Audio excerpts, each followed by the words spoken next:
नमस्कार दोस्तों, स्वागत है आपका इनसाइडर निवेश चैनल पर। दोस्तों, आज के इस वीडियो में हम बात करने वाले हैं वोडाफोन आइडिया लिमिटेड के बारे में, क्योंकि पिछले कुछ दिनों से यह स्टॉक लगातार चर्चा में बना हुआ है और आज भी इसमें एक बार फिर से हल्की लेकिन इम्पॉर्टेंट तेजी देखने को मिली।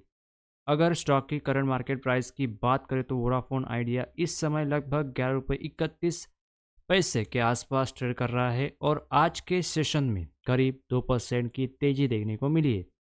ये तेजी भले ही परसेंटेज में छोटी लगी, लेकिन इसके पीछे जो वजह है वो काफ़ी बड़ी है। तो दोस्तों, वीडियो में बने रहे। अगर आप चैनल पर नए हैं तो चैनल को सब्सक्राइब, वीडियो को लाइक और अपने दोस्तों के साथ शेयर करें ताकि यह जानकारी ज़्यादा से ज़्यादा लोगों तक पहुंच सके। तो चलिए सीधा मुद्दे पर बात करते हैं। तो दोस्तों, पिछले कुछ समय से वोडाफोन आइडिया पूरी तरह से एजीआर रिलीफ को लेकर फोकस में है। मार्केट की नज़र सिर्फ और सिर्फ इस बात पर टिकी हुई है कि सरकार की तरफ से कंपनी को क्या राहत मिलती है और किस फॉर्म में मिलती है। यह एक ऐसा ट्रिगर है जो इस स्टॉक का शॉर्ट टर्म में डायरेक्शन तय करने वाला है।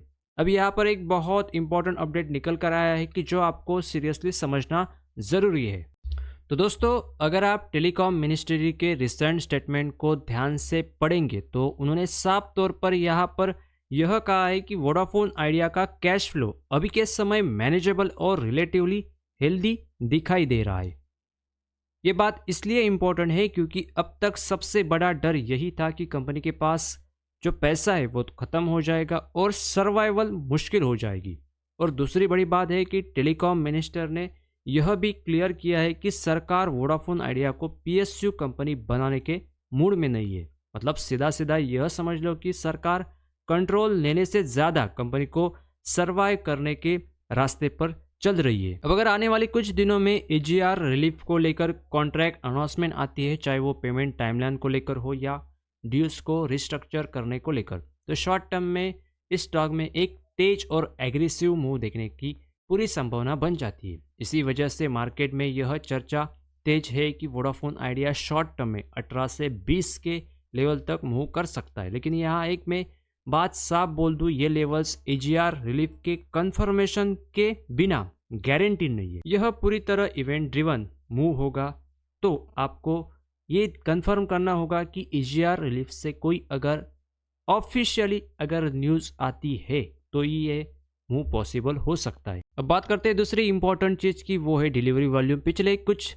सेशन में अगर आप वोडाफोन आइडिया के डिलीवरी डाटा को ऑब्जर्व करेंगे तो साफ दिखेगा कि केवल इंट्राडे बाइंग नहीं हो रही बल्कि डिलीवरी में भी अच्छा खासा एक्यूमुलेशन देखने को मिल रहा है। और डिलीवरी बाइंग का मतलब हमेशा यही होता है कि कुछ इन्वेस्टर शॉर्ट टर्म से थोड़ा आगे सोचकर पोजीशन बना रहे हैं। इसी वजह से कई मार्केट एनालिस्ट्स और ब्रोकरेज हाउसेस ने इस स्टॉक पर पॉजिटिव व्यूज़ देना शुरू किया है।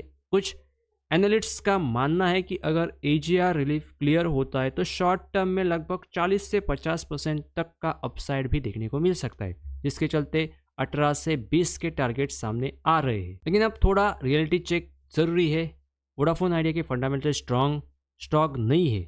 ये पूरी कहानी पॉलिसी डिसीजन और गवर्नमेंट सपोर्ट पर टिकी हुई है। अगर राहत मिलती है तो रैली तेज होगी, अगर डिले या नेगेटिव क्लियरिटी आती है तो यही स्टॉक उतनी ही तेज़ी से नीचे जा सकता है। इसलिए अगर आप इस स्टॉक में एंट्री लेने की सोच रहे तो इसे इन्वेस्टमेंट नहीं, strictly high risk short term trade की तरह देखना चाहिए।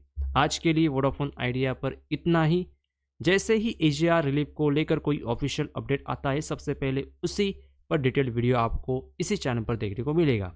अगर वीडियो हेल्पफुल इन्फॉर्मेटिव लगा तो चैनल को सब्सक्राइब, वीडियो को लाइक और अपने दोस्तों के साथ शेयर करें ताकि यह जानकारी ज़्यादा से ज़्यादा लोगों तक पहुंच सके। मिलते हैं किसी नेक्स्ट अपडेट के साथ, तब तक के लिए धन्यवाद।